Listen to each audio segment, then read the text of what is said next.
Представь себе небольшой уличный киоск на шумном перекрестке большого города. Обычная тележка с грилем, несколько кастрюль и женщина, которая работает почти без выходных, чтобы просто выжить. Ее доход едва покрывает аренду и еду. Никаких сбережений, никакой подушки безопасности. Ее звали Мэри Уилсон, и жила она в Лондоне. Мужа она потеряла много лет назад, детей у нее не было. Этот киоск был всем, что у нее осталось – работой, смыслом и единственным источником дохода.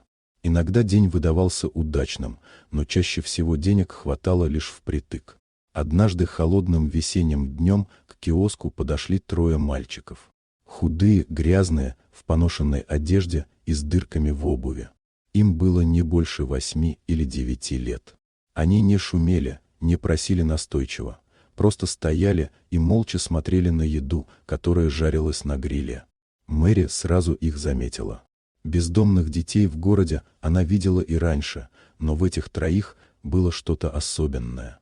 Они стояли очень близко друг к другу, словно защищаясь от всего мира. В их глазах не было наглости, только усталость и тихая надежда. Наконец один из них тихо сказал: «Пожалуйста, можно нам немного еды? Мы не ели со вчерашнего дня». Для Мэри это был непростой момент. Каждый кусок мяса – это были деньги, которые ей самой были жизненно необходимы. Бесплатная еда означала убыток. Но, посмотрев на мальчиков, она поняла – отказать не сможет. «Садитесь», – сказала она. «Сейчас приготовлю». Она накормила их горячим мясом, рисом, овощами и дала хлеб. Мальчики ели молча, жадно, не оставив ни крошки. Поблагодарив ее, они убежали. На следующий день они пришли снова. Потом еще раз. И еще. День за днем. Мэри кормила их каждый раз. Иногда даже откладывала еду заранее, чтобы им хватило. Другие торговцы крутили пальцем у виска. Бесплатная еда означала разорение. Но Мэри было все равно. Она чувствовала, что делает правильную вещь. Со временем она узнала их имена – Майкл, Дэниел и Томас. Их мать умерла, отец оказался в тюрьме.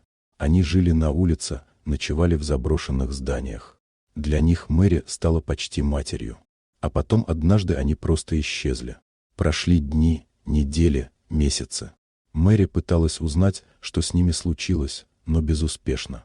Жизнь продолжалась. Годы шли. Спустя 15 лет Мэри было уже за 60. Она все еще стояла у того же киоска, с больной спиной и уставшими руками, не зная, как долго сможет так жить. И однажды днем улица внезапно замерла. К ее киоску подъехали 3 черных Роллс-Ройс. Люди останавливались, доставали телефоны. Из машин вышли 3 мужчин в дорогих костюмах. Мэри испугалась. Она подумала, что у нее проблемы. Но один из мужчин шагнул вперед и тепло улыбнулся. «Мэри Уилсон, вы нас помните?»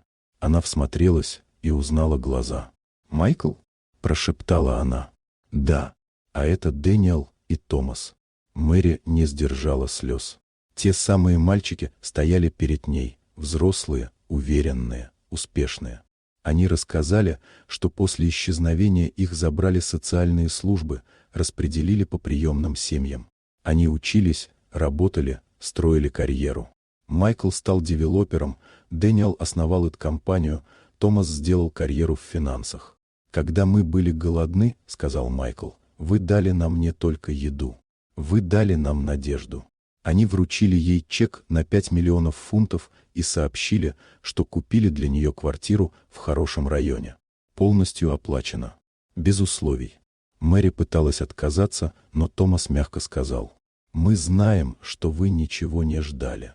Именно поэтому мы здесь». Эта история быстро разошлась по новостям. Но главный ее смысл был не в деньгах. Мэри помогла не ради награды. Она просто сделала то, что считала правильным. Иногда доброта возвращается. Иногда нет.